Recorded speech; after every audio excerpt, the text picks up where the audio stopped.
When I first started off researching about John Wood, I was finding out that he lived in a poor area and he wasn't really in a good way for his wife and having a young baby. So I was a bit concerned about that and what happened thereafter.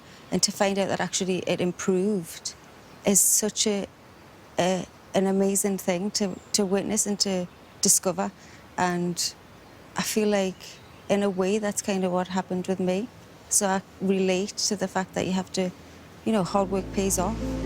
Cheryl knows that John and James set sail for Quebec in Canada in August 1857. It was a journey that could take several weeks. She's searching local newspapers for information about their voyage. Oh, here we go. Okay, here we go. The 6th of March, 1858.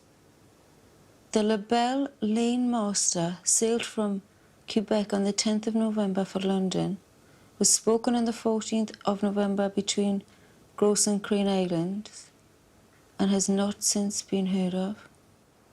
There's obviously a problem there. Big one. On La Belle's return voyage, John and his brother James would have sailed up the St. Lawrence River, past Gross and Crane Islands, and out towards the North Atlantic.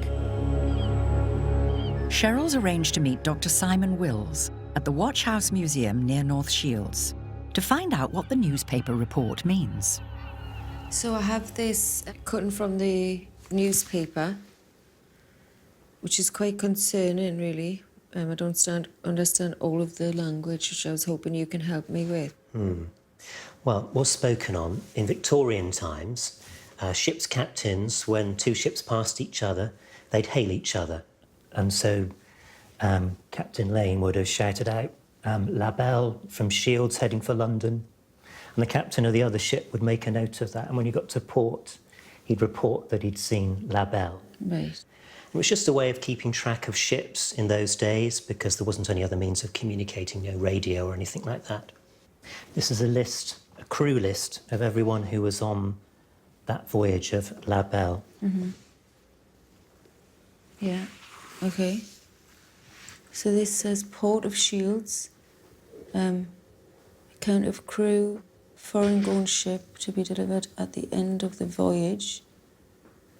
John Wood Lane, James Lane. It says deaths at the top. So they all died? They did, I'm afraid. What happened is the insurance company usually decided after a period of time that the ship would be written off, and that's when the men would be formally declared as dead. Some of them are so young as well. Look, this chap here, Robert Roberts, only 17. So your ancestor was pretty much the oldest person on board at 32. Oh, Very wow. sad. And it just vanished. How long would a ship take to sink like that? Or would, I don't... Depends on what happened. It could be as little as 15 minutes, half an hour. Really? But even if they were thrown overboard or managed to get off the ship, the waters that time of the year would have been So freezing cold, so they wouldn't have lived very long. La Belle was the only ship John ever captained.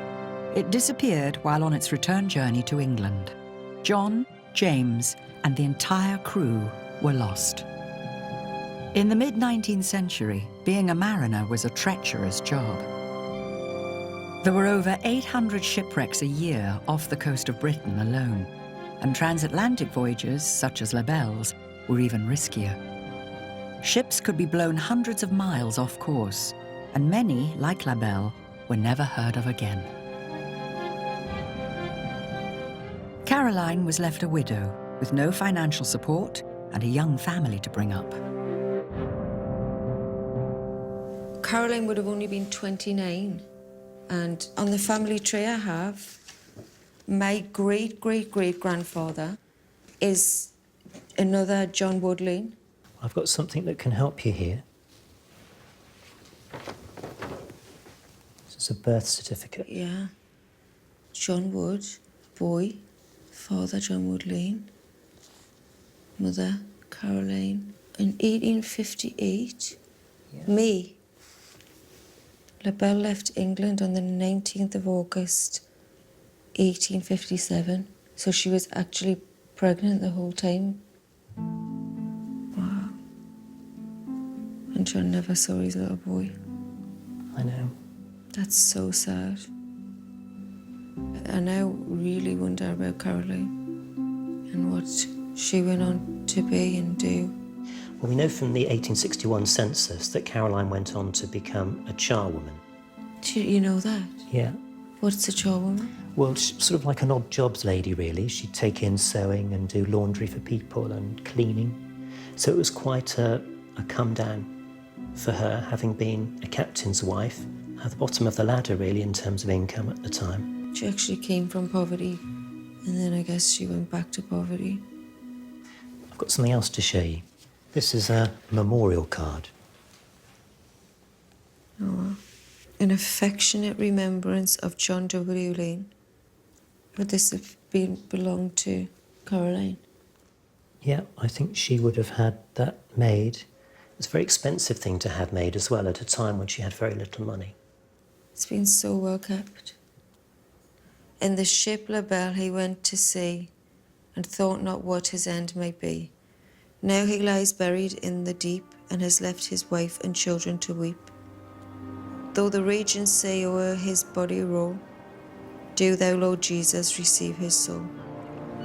I was hoping that he had a long and successful career because of how hard he'd worked to get there, and that the kids would have been okay and set up for life, and Caroline would have been good. Yeah, I feel sad now.